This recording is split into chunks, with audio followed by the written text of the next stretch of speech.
আসল কামাল, আপনার কাছে আসবো এই পর্যায়ে।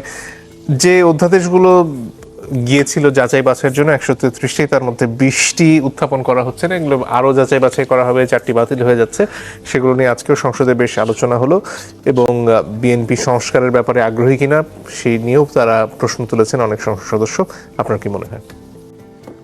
যেগুলো মানে আপনার যে মানে ওখানে 35টা, 98টা তো হুবহু পাস হচ্ছে, 133টার মধ্যে আর 35টা নিয়ে আলোচনা হচ্ছে। 4টা বাতিল আর আপনার 16টার মধ্যে উঠবে আর বাকিগুলো থাকবে, আর 15টা থাকবে। ওটা নিয়ে পরবর্তী দেখবে তারা কী করা যায়। তো এখন ওইগুলো নিয়ে আলোচনা তো অনেক হয়েছে, যেমন বিচার বিভাগীয় যে 4টা বাতিল করা হয়েছে, এটা আমার কাছে খুবই আমি অবাক হয়েছি, আসলে বিস্মিত হয়েছি যে এগুলি এখনই বাতিল করতে হবে কেন আপনাকে? এগুলি বাতিল একদম কেন? এখানে কি খুব খারাপ কিছু ছিল? তার মানে আপনার মনে মনে কিন্তু আপনি ওইটাই হতে চান, যা নাকি আগের গভর্নমেন্ট হয়েছিল, বিচার বিভাগ আমার অধীনে থাকবে, আমি যেভাবে বলবো সেভাবে থাকবে, আমার লোক যে বলবে, চিফ জাস্টিসকে নামিয়ে দিয়েছিলাম, এগুলি বলার মতো ওই বাস্তবতাটা আপনি চাচ্ছেন মনে মনে। এটা কেন আপনি করলেন? এটা তো করার কোনো দরকার ছিল না। আপনি এটাকে চেঞ্জ করতে বলতে আরও সমৃদ্ধ করবো আমরা, তা তো করলেন না, বাতিল করে দিলেন আপনি কেন? এটা আমার পছন্দ হয় না। যে ওগুলি বাদ দেন, আমি ওগুলি নিয়ে আলোচনা পরে করব। গণভোটটা আপনার মানে পাস করতেছে না, আলোচনা করবে, এটা আমি হ্যাপি। আমি হ্যাপি কারণ আমার কাছে মনে হয়েছে যে গণভোটের অধ্যাদেশটা, এটা আসলে অধ্যাদেশটাই অবৈধ ছিল। এটা আমার আমি আমি আমি যেভাবে ভাবি যে ওইটা থাকা উচিত না। তখন আবার একটা প্রশ্ন আসে, যদি গণভোট অবৈধ হয় তাহলে গণভোটের রায় কি হবে? কারণ গণভোটের রায় যদি অবৈধ হয় তাহলে এত আলোচনার কি দরকার? তাহলে তো কিছুই থাকে না। দেখ, সেগুলি নিয়ে আলোচনা তারা করুক, অসুবিধা নেই। আমি যে বিষয়টার উপর এখন আলোকপাত করতে চাই, আলোচনা করতে চাই, সেগুলো ওই যে 98টা আপনারা হুবহু রাখছেন। সে 98টার মধ্যে 4টা অধ্যাদেশ আছে যে নাকি একদম অগাস্টের 17 তারিখে করছিল 2024-এর। সেই 4টা হলো স্থানীয় সরকার বিষয়ক, সিটি কর্পোরেশন, জেলা পরিষদ, তারপরে আপনার উপজেলা পরিষদ এবং পৌরসভা। এই 4টা যে সংশোধনী করছিল, সেখানে 98টার মধ্যে 4টা, 98টার মধ্যে 4টা, আমি ওই 4টা নিয়ে আজকে একটু আলোচনা করতে চাই আপনাকে। এই 4টা আসলে কি ছিল? আগে কি হতো? আগে আওয়ামী লীগের আমলে ধরেন একজন লোক মেয়র হলো, সে মেয়রের বিরুদ্ধে একটা মামলা হলো, ফৌজদারি মামলা হলো, অতএব তাকে বাদ দিয়ে দিলাম। এটা তো আমরা দেখেছি 5টা ইলেকশনে, যে আপনার বিএনপির এই যে মান্নান সাহেব বলেন, আরিফ সাহেব বলেন, সবগুলোই তো, বুলবুল সাহেব বলেন, এরা তো সব খুলনা মানে বসতেও পারে না চেয়ারে, বসার আগে আউট। এটা তো করছিল। অন্তর্বর্তীকালীন সরকার এসে 4টা অধ্যাদেশ করলো, ওই আইনটাকে চেঞ্জ করলো। চেঞ্জ করে কি করলো? যে আগে তো একটা লেম এক্সকিউজ লাগতো, আগে তো একটা লেম এক্সকিউজ লাগতো যে না, তুই আমার পানি ঘোলা করছস, তুই করছ, তোর বাপে করছিস, কিছু তো বলা লাগবে, বলতো। অন্তর্বর্তীকালীন সরকার বলো না, বলারও দরকার নাই। সরকার যদি মনে করে তাহলে বাদ। এবং এই আইনে তারা সবগুলি উপজেলা বাদ দিল, উপজেলার চেয়ারম্যান, ভাইস চেয়ারম্যান বাদ দিল, মহিলা ভাইস চেয়ারম্যান বাদ দিল, তারপরে আপনার মেয়র বাদ দিল, পৌরসভার বাদ দিল, সবগুলি জেলা পরিষদ, সবগুলি কিন্তু তারা বাতিল করে দিল। আমি মানলাম, তখন একটা বাস্তবতা ছিল, মানলাম। কারণ তখন সব জায়গায় আওয়ামী লীগের লোক ছিল, সারা দেশে একটা কেওয়াস ক্রিয়েট করতে পারে। নির্বাচিত ছিল, আমি তারা কিন্তু ভোটে নির্বাচিত, বিনা ভোটে এবং জাল চুরির মাধ্যমে। আচ্ছা ভাই, এটা ভোট নামে একটা নাটক তো হয়েছে ভাই। এত করে বহুত বিএনপির আছে, কমিশনার আছে, কাউন্সিলর আছে, বহুত প্রহসনে হয়েছে। ওইগুলি আপনি এখনো খুব মন্তব্য করতে পারতেছেন বটে, but that was not reality. আমি জানি বহুত, বিশেষ করে কমিশনার এবং কাউন্সিলর, এদেরকে ভোট করে আসতে হয়েছে ভাই, অনেক কঠিন স্থানীয় সরকারি নির্বাচনটা। যাই হোক, সেটা আমি আরো এই আলোচনা যাচ্ছি না। তখন একটা বাস্তবতা ছিল, আওয়ামী লীগ সরকার চলে গেছে, এরা বিভিন্ন জায়গায় পকেট করে তারা থাকবে, তারা একটা গ্যাঞ্জাম বাঁধাতে পারে। অতএব তাদেরকে আপনি বাদ দিয়েছেন, একটা আদেশ দরকার ছিল। তো সেই আদেশটা আপনি হুবহু রাখতেছেন কেন? ওই আদেশটা তো চেঞ্জ হওয়া উচিত ছিল, কারণ ওই আদেশটা তো গণতান্ত্রিক আদেশ না। ওই আদেশে এখন কি, যদি ওই জিনিসটা থাকে, যদি ওই অধ্যাদেশটা থাকে, তাহলে স্থানীয় সরকারের চেহারাটা কী দাঁড়াবে? যে ইলেক্টেড হবে, সরকার মনে করলো আবার কোনো মামলা করার দরকার নাই, কিন্তু তুমি বাদ। আমি মনে করছি বাদ, তুই বাদ হয়ে গেলা, তাহলে কি হবে? ইলেকশন হবে, ওই যে আমি আর ডামির ইলেকশন হবে। এখন বিএনপি মনে করেন 200-র বেশি পেয়ে গেছে। আমি আসলে ইলেকশনের আগে বহুবার বলছিলাম যে বিএনপির পাওয়া উচিত ছিল 170 থেকে 80টা। 200 পাতে আমি কি দুঃখিত হয়েছি, এখন থেকে যে দুঃখটা আসলে কার্যকর হচ্ছে। মানে একক মানে নিরঙ্কুশ সংখ্যাগরিষ্ঠতা যে কোন মহা বিপদের সূচনা করে সেটা কিন্তু এখন আমরা দেখতেছি রে ভাই। এটা রাখার কোনো দরকার ছিল আপনার? এই আইনটা আপনি হুবহু রাখছেন, এই 4টা অধ্যাদেশ, এগুলো আইন বানাই ফেলাবেন। আচ্ছা, এটা নিয়ে তো এখন যদি আপনি আইন বানিয়ে ফেলান, তাহলে দেখেন আমি আরেকটা কথা বলি আপনাকে, এই বিএনপি তাদের 31 দফা রাষ্ট্র সংস্কার করছে, তার মধ্যে 21 নম্বর দফায় আছে যে তারা স্থানীয় সরকারে কোনো প্রশাসক নিয়োগ করবে না যদি তার মৃত্যু না হয়, মৃত্যুজনিত কারণে কারো যদি ফাঁকা হয় এবং আদালতের নির্দেশে যদি ফাঁকা হয়, এটা করবে না। কারোর মধ্যে মামলা করলেই ওটার মধ্যে প্রশাসক নিয়োগ করবে না, বরং মামলায় দণ্ডপ্রাপ্ত হওয়ার পর তারপরে তারা ওখানে নতুন প্রশাসক নিয়োগ ওটা তাকে সরাই দেবে, এবং তাছাড়া তারা কোনো প্রশাসক নিয়োগ করবে না। এটা কিন্তু তাদের 31 দফাতেও আছে এবং নির্বাচনী ইশতেহারেও আছে। এখন নির্বাচনী ইশতেহার দিয়া পাবলিকের কাছে পাবলিকদের খুশি কইরা তারপরে তারা ইলেকশনে জিতলো, জিতে নিয়ে প্রথম আকামটা করলো এটাই যে প্রত্যেকটা সিটি কর্পোরেশনে নিজস্ব দলীয় প্রশাসক নিয়োগ করলো। কেন করলেন আপনি? তো এই যে কাজটা, এটা কিন্তু ওইটারই ধারাবাহিকতা কিন্তু এইটা যে আপনি এই স্থানীয় সরকারটাকে আপনার করায়ত্ত করে রাখতে চাচ্ছেন। এটা ভাই আর যাই বলেন, এটাকে গণতন্ত্র বলে না। জি, ডক্টর রিপন আপনার কাছে আসি। আমি তো এটার একটু উত্তর দিই। নিশ্চয়ই, সেটা তো সুযোগ পাবেন। আপনার কাছে আমার প্রশ্ন হচ্ছে, বিএনপি যে সময় বিরোধী দলে থাকলো, তারপর সংসদ থেকেও তাদের যে বিরোধী দলের মর্যাদা সেটাও এক সময় কেড়ে নেওয়া হলো, অসংখ্য মামলায় আপনাদের জর্জরিত করা হলো, তখন ঘুরে ফিরে আপনারা এই টকশোতে এসে বলেছেন বিচার বিভাগের স্বাধীনতা প্রয়োজন, বিচার বিভাগে দলীয়করণ হয়েছে।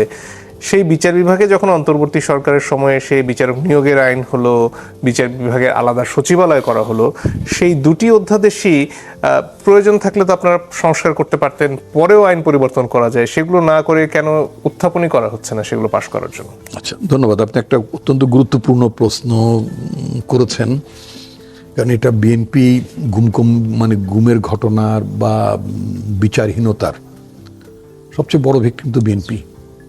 তো সুতরাং স্বাভাবিকভাবেই যখন এই সংক্রান্ত দুটো অধ্যাদেশ যখন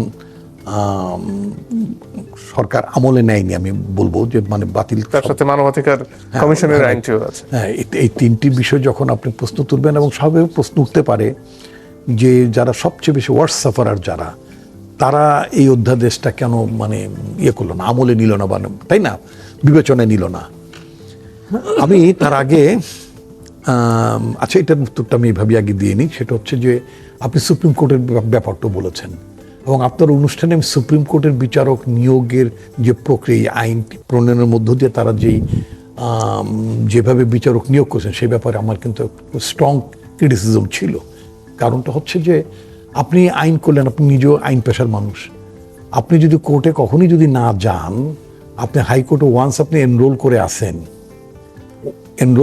আপনি বিদেশে থাকেন, অস্ট্রেলিয়া থাকেন বা সুইজারল্যান্ডে বা ঘানায় থাকেন, হোয়াট এভার, কিন্তু আপনারও যে একটা কাগজে কলমে লেখা ছিল যে 10 বছর যদি অভিজ্ঞতা থাকে, সেই অভিজ্ঞতাটা আপনার কোনো রেফারেন্স নাই, আপনি আইনজীবী হিসেবে অংশগ্রহণ করার মধ্যে আপনার কোনো উল্লেখযোগ্য কোনো মানে মামলা ডিএলএর রিপোর্টেডও না, আপনাকে দেখা গেল যে মানে যে কোনো প্রক্রিয়া আপনাকে বিচারক করা হয়েছে। নতুন অধ্যাদেশের মাধ্যমে তো সেই ক্ষেত্রে যাচাই বাছাই বলুন, আমি বিচারক করা হয়েছে সেটার, এবং এই যে যাদের এই যে 21 জন না কতজন বিচারক করা হলো না তত্ত্বাবধায়ক সরকার আমলে প্রথমে, আমি বলতাম যে ওদের অধিকাংশকে তো কনফার্ম করা ঠিক হবে না। এখনো যারা অস্থায়ী আছেন এদের অধিকাংশকে আপনার কনফার্ম করা ঠিক হবে না, কারণ এদের সেই পরিমাণ যোগ্যতা নাই। এখন সুপ্রিম কোর্টের যে ব্যাপারটি বললেন, এটা তো আপনি নিশ্চয়ই ভালো জানেন, অবশ্যই জানেন, সেটা হচ্ছে যে বলাই আছে একটা আইন করতে হবে, বিচার বিভাগের ক্ষেত্রে একটা আইন করতে হবে বলা আছে, বাট কোনো সরকার এটা ফলো করেনি। তারপরে অন্তর্বর্তীকালীন সরকারের সময় যতটুকুই না ফলো হয়েছিল আপনি ততটুকু তো বাতিল করে দিয়েছেন। আমি বলতে চাই যে যেই অধ্যাদেশটা ছিল দ্যাট ওয়াজ নট কমপ্লিট। আপনার বিচার বিভাগে ইন্ডিপেন্ডেন্সের যে কথাটা আমরা বলি, এবং বিচারক যেখানে আপনাদের ঘাটতি মনে আছে সেটা তো আপনারা সংশোধন করেও উপস্থাপন করতে আমরা বিষয়টা সংশোধন না করে সম্ভবত আমাদের ল মেকার্স, মানে আমি এদেরকে এখনো ল মেকার্স ভাবতে চাই। আগে তো ল মেকার্স কাগজে কলমে ছিল, তাই না? তা আমি এখন যারা নির্বাচিত তাদেরকে আমি ল মেকার ভাবতে চাই। আমার ধারণা আমাদের আইন প্রণয়নের জন্য যারা নির্বাচিত হয়েছেন তারা একটা বিচার বিভাগকে ইন্ডিপেন্ডেন্স দেওয়ার জন্য মানুষের যে আকাঙ্ক্ষা, একটা কাঙ্ক্ষিত আইন, এটাকে রিপ্লেস করবেন তারা। মানে যে অভিযোগটা এখন বা অনেকে শঙ্কা প্রকাশ করছেন সেই জায়গাটায় আমি মনে করি বিএনপি গভর্নমেন্ট মানুষকে সে শঙ্কার জায়গায় রাখবে না। সিমিলারলি গুমের ক্ষেত্র, এটা তো সচিবালয়ের মধ্যে স্থাপিত হয়েছে, সেটা কাজ শুরু করেছে, এই সময় আইনটা চলে গেলে সমস্যা হবে না? না, সমস্যাটা আপনার এটা যে আপনার মানে খুব লং গ্যাপ থাকবে তা না। এটাকে আরো বেশি এফেক্টিভ করার জন্যই, এটাকে আরো বেশি এফেক্টিভ করার জন্য, আরো এটাকে ভাইব্রেন্ট করার জন্য এটা এই 3টা আইনকে প্রত্যাহার করা হয়েছে এবং করার পরে একটা আরো বেটার আইন, আরো এফেক্টিভ আইন তারা করবেন। এই দায় বিএনপি সরকার নিশ্চয়ই নেবে না, নেয়ার মতো সামর্থ্য থাকবে না। আই মাসে কখনই এটা করতে পারবে না।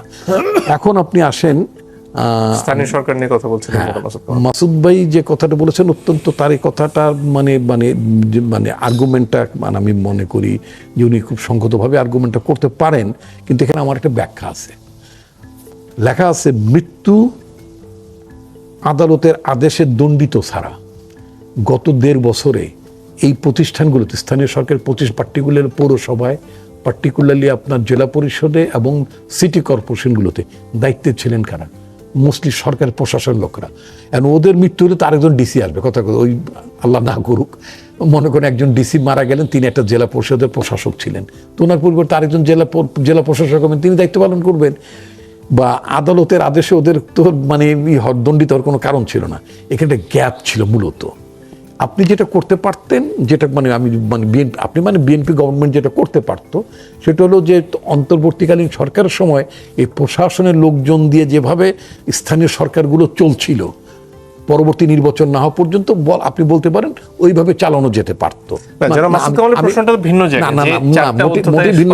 মোটেই ভিন্ন জায়গা না, কারণ উনি যেখানে বলেছেন এইটা এখন বর্তমান বাস্তবতা সেটা প্রযোজ্য না। এখন রাজনীতিবিদদের প্রশাসক নিয়োগ করা নিয়ে তো প্রশ্ন। আমি আসছি প্রযোজ্য নাই, কারণ একেবারে কোনো কারণ দর্শানো ছাড়াই আমি বলছি কোনো প্রযোজ্য না ওই ধারাটি। কারণটা হচ্ছে যে বিএনপির যে উনি দফাটার কথা উল্লেখ করলেন সেটা প্রযোজ্য না এই কারণে, কারণ এখানে কোনো নির্বাচিত প্রতিনিধি দায়িত্বে ছিলেন না, ফলে তাদের মৃত্যু এবং আদালতের দণ্ডিত হওয়ার মধ্য দিয়ে অপসারণের কোনো সুযোগ নাই। এখন যেটা হলো, আমি যেটা বললাম, আপনি প্রশাসন লোকদের কন্টিনিউ করাতে পারতেন, অথবা আপনি নির্বাচন করানোটাই জরুরি ছিল। দেশে সারা পৃথিবীতে একটা যুদ্ধ অবস্থা চলছে। আমার তেলের জন্য কি পরিমাণ ঘাটতি, একটা জাতীয় সংসদ নির্বাচন করতে গেলে 8,000 থেকে 9,000 কোটি টাকা বরাদ্দ দেয়, প্রতিবারই দেয়।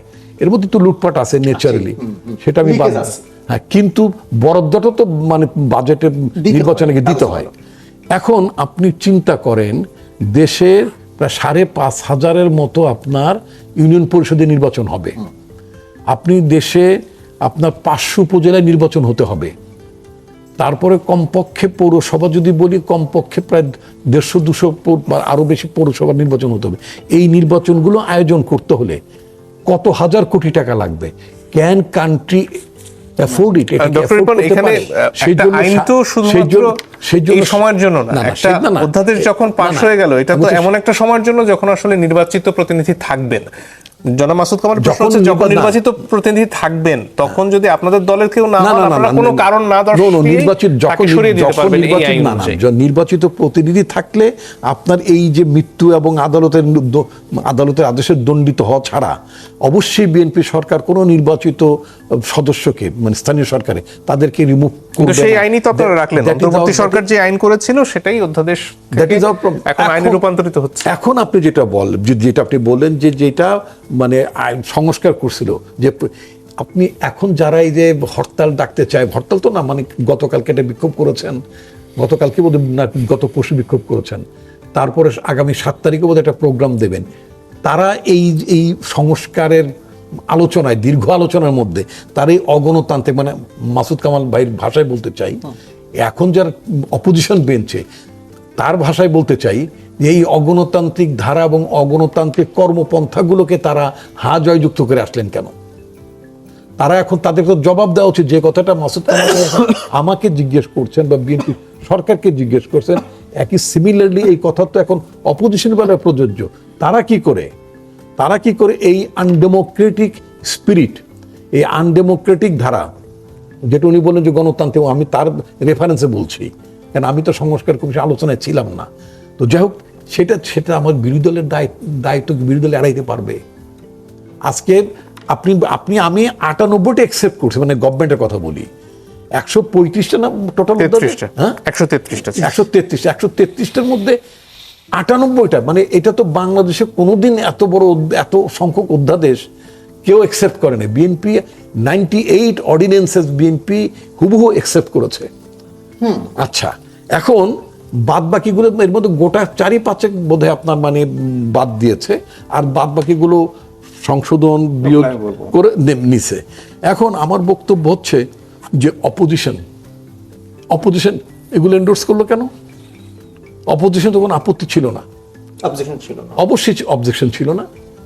তো যেখানে সরকার এবং বিরোধী দল সবাই একমত, মানে কোথায় 98টা অর্ডিন্যান্সের বেলা সরকার এবং বিরোধী দল একমত, কেন? ইমাজিন আপনি একজন সদস্য সেখানে উত্থাপন করলো না যে এটা মানে ডেমোক্রেটিক স্পিরিটের সাথে যায় না।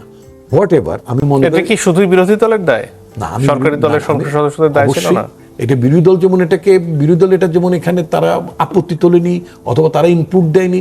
অন দ্য আদার হ্যান্ড, মানে এখন তো আমরা সরকারি দল, তখন যার পার্টিসিপেটিং পলিটিক্যাল পার্টিজ, আমি বলবো যখন ডায়ালগটা হচ্ছিল, সংস্কার নিয়ে যখন ডায়ালগটা হচ্ছিল, তখন পার্টিসিপেটিং পলিটিক্যাল পার্টিজ সবার দায়। জি, ধন্যবাদ।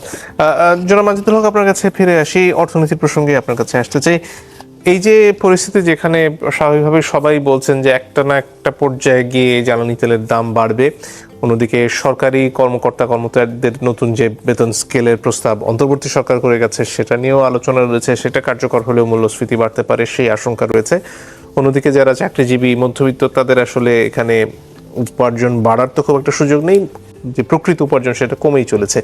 এই অবস্থা আসলে সরকার তাদের পাশে কিভাবে দাঁড়াতে পারে? জি, দেখেন, যে আমি প্রথমে আজকে একটু বলি, সেটা হচ্ছে যে আজকে অর্থমন্ত্রী হয়তো বলছে যে রক্তক্ষরণ চলছে অর্থনীতিতে।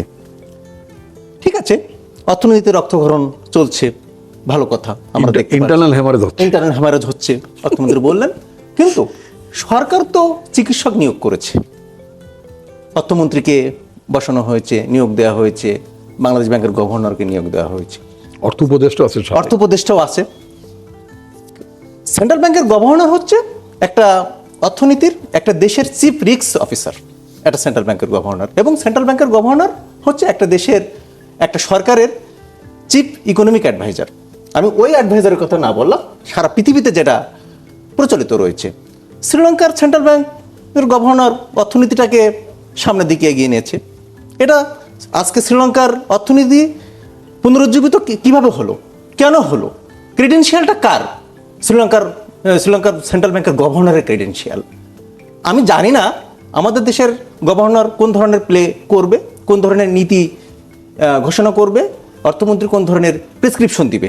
আচ্ছা, এনিওয়ে, এখন আমরা আসি, আপনি যে বললেন যে জ্বালানির যে সংকট, এই সংকটকে মূল্যস্ফীতি বাড়বে, সাধারণ মানুষের জীবনকে উস্কে দিবে। হ্যাঁ, শোনেন, আমি যদি একটু ব্যাকগ্রাউন্ডে যাই, আমাদের ভুল কোথায় ছিল, এই ভুলটা যেন এই সরকার আর না করে। আমি সরকারকে আসলে মানে পলিসি গ্যাপটা আমি তুলে ধরতে চাই সরকারের কাছে। ভুল দেখেন, যে রাশিয়া ইউক্রেন যখন যুদ্ধ হলো, এই যুদ্ধের পরে সারা পৃথিবীর দেশগুলোতে রিনিউয়েবল এনার্জির দিকে ধাবিত হলো, যে কিভাবে নবায়নযোগ্য জ্বালানি শক্তি থেকে আমি বিদ্যুৎ উৎপাদন করব। সারা পৃথিবী ইনভেস্টমেন্ট বাড়িয়ে দিল। পাকিস্তান, খুব ভালো পারফরমেন্স পাকিস্তানের। শ্রীলঙ্কাতে রিনিউয়েবল এনার্জি থেকে তার জ্বালানি উৎপাদন করছে 30% মোট চাহিদার।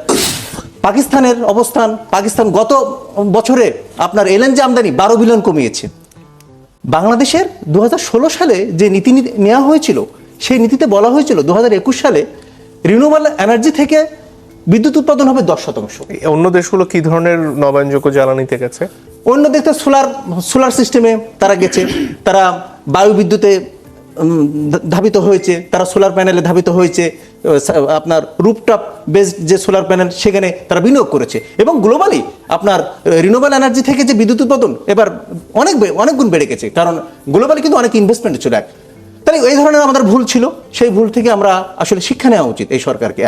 দ্বিতীয় নম্বর কথা হলো, দেখেন যে আমরা যে গ্যাস ক্ষেত্রগুলো, 29টা গ্যাস ক্ষেত্র রয়েছে, আমার তো জ্বালানি সংকট হওয়ার কথা না, বিদ্যুৎ উৎপাদনের সমস্যা হওয়ার কথা না। 29টা থেকে আমাদের 20টা উৎপাদন দিচ্ছে, এর ভিতরে বিবিআনা গ্যাস ফিল্ড বেশি উৎপাদন দিচ্ছে। তাহলে আজকে 9টা যে টেকনিক্যাল প্রবলেম রয়েছে, 9টা গ্যাস ফিল্ডের টেকনিক্যাল প্রবলেম রয়েছে, এটা তো এই সরকারের না, এটা অন্তর্বর্তী সরকার অবজার্ভ করেছে, বিগত সরকার অবজার্ভ করছে, কিন্তু কোনো সরকারই এটা রাতারাতি কিন্তু এটা সমাধান করতে পারেনি। সরকার কি রাষ্ট্র চাইলেই রাতারাতি কি সমাধান করা সম্ভব না? অবশ্যই রাষ্ট্র চাইলে সম্ভব, কারণ রাষ্ট্র অনেক কিছু রাতারাতি দেখিয়েছে, কিন্তু অনেক কিছু রাতারাতি আবার দেখাচ্ছে না। তাহলে এখানেও আমাদের একটা ভুল রয়েছে। আরেকটা কথা আমি বলবো, দেখেন যে মায়ানমারের সাথে আমরা একসময় সমুদ্র সীমানে আমরা বিজয় লাভ করেছিলাম না রিপন ভাই? করেছিলাম তো। সেই মায়ানমারের সমুদ্র সীমাতে সে গ্যাস উত্তোলন সক্ষমতা অর্জন করেছে।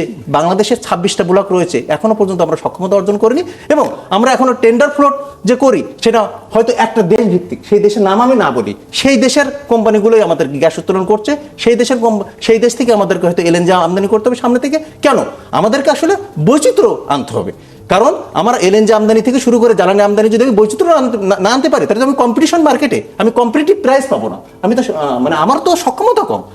এক আরেকটা বিষয় হলো, দেখেন যে সরকারের যে মূল্যস্ফীতির কথা বললেন, হ্যাঁ জ্বালানি সংকটের কারণে আপনার মূল্যস্ফীতি পরিবহন ব্যয় যেভাবে বেড়ে যাচ্ছে, যেভাবে কৃষি উৎপাদন ব্যাহত হচ্ছে, কৃষক টাইমলি ডিজেল পাচ্ছে না, টাইমলি সে ইরিগেশন সেচ ব্যবস্থাপনা করতে পারছে না, এতে করে আমার উৎপাদন ব্যাহত হবে এবং মূল্যস্ফীতি তো বাড়বেই, এবং এটার সাথে যে খাদ্য নিরাপত্তাহীনতা যে ভুগবে সামনের দিনে, কিন্তু একটা খাদ্য নিরাপত্তাহীনতা ভুগতে মানে দেখতে পারে রাষ্ট্র।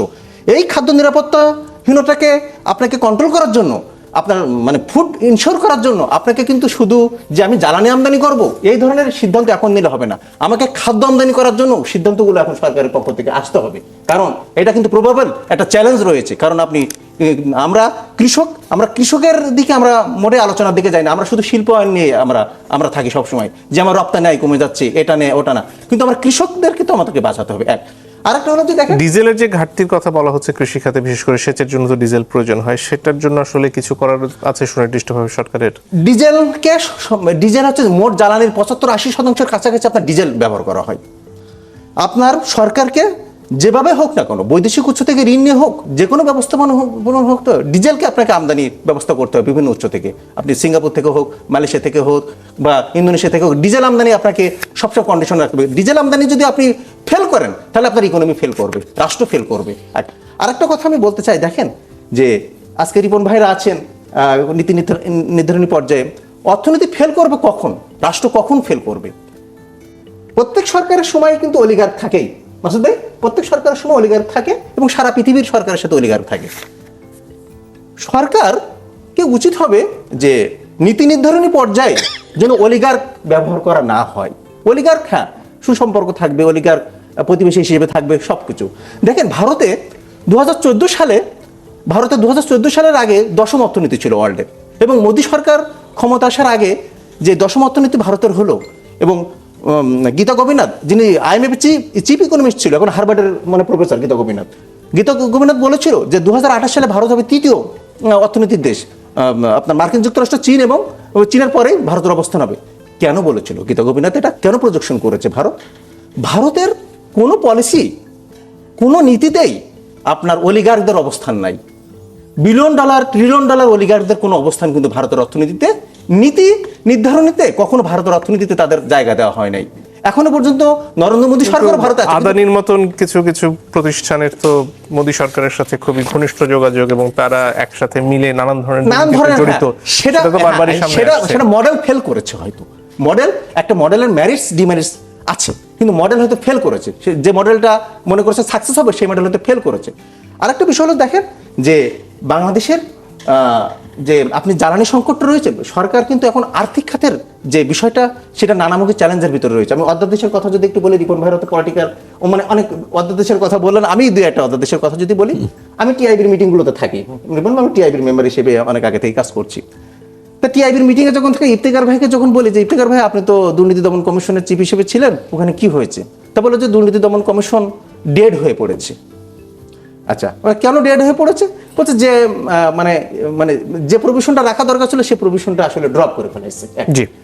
আরেকটা হলো যে আপনার রাজস্ব নীতি বিভাগ এবং রাজস্ব ব্যবস্থাপনা বিভাগ, এটা নিয়ে কেন কথা হবে, কেন এটা হ্যাঙ্গিং থাকবে? জি মাসুদ ভাই, কারণ হচ্ছে যে আপনার তো বাংলাদেশ এখন ঋণ নির্ভর অর্থনীতিতে পরিণত হয়ে গেছে। আপনার তো আয় থাকতে হবে, ন্যাশনাল ইনকাম থাকতে হবে, রাজস্ব আয় থাকতে হবে। আপনার এই মুহূর্তে যদি আপনি রাজস্ব নীতি এবং রাজস্ব ব্যবস্থাপনা বিভাগ যদি আপনি বিল হিসেবে উত্থাপন না করেন, পাস না করেন, তাহলে সামনের দিনে আপনার কর ব্যবস্থাপনা কিভাবে আপনি ট্যাকেল দিবেন? ধন্যবাদ। জনাব মাসুদ কামাল, আপনার কাছে আসতে চাই। সরকারকে এখনই নানান ধরনের প্রশ্ন বা অভিযোগ যখন করা হয়, তখন সরকারের একটাই উত্তর যে তারা নতুন সরকার, খুব বেশি দিন হয়নি তারা ক্ষমতায় এসেছেন। এই নতুন সরকারের ব্যাপারটা কতদিন থাকতে পারে? সরকার, নতুন সরকার কোনো সন্দেহ নাই, মাত্রই আসছে 1 মাস আগে। এখানে নতুন পুরোটা বলা হয় কেন, যে হানিমুন পিরিয়ড বলা হয় কেন? কারণটা হলো হয় কি, যে মনে করেন যে আমরা দেখি না যে বিয়ে শাদীর পরে নতুন বউ আসে, সে কিন্তু এই বাড়ির কিছু জানে না, নতুন জামাইও যায় শ্বশুর এরা কিন্তু এই বাড়ির কিছু জানে না, এই বাড়ির কালচার, এই বাড়ির চিন্তা ভাবনা সে বুঝে না, কিন্তু তার বুঝে উঠতে সময় লাগে। এই জন্য তারা একটু প্রথম কয়েকদিন একটু উল্টাপাল্টা করলে সবাই মাফ করে দেয়, নতুন আসছে বুঝে নাই, এই জন্য ক্ষমা সুন্দর দৃষ্টি দেখা যায়। বিএনপি কি দেশের রাষ্ট্র ক্ষমতা নতুন বলেন আপনি? নতুন বিএনপি যারা মন্ত্রীগুলি হয়েছে, হ্যাঁ কিছু আমাদের নতুন আছে, কিন্তু ডিসিশন মেকার যারা আছে এরা সবাই পুরনো। না 2-4 জন ছাড়া বাদ বাকি সবাই নতুন। আমি বলছি আপনাকে, ডিসিশন মেকার যারা আছে সবাই পুরনো।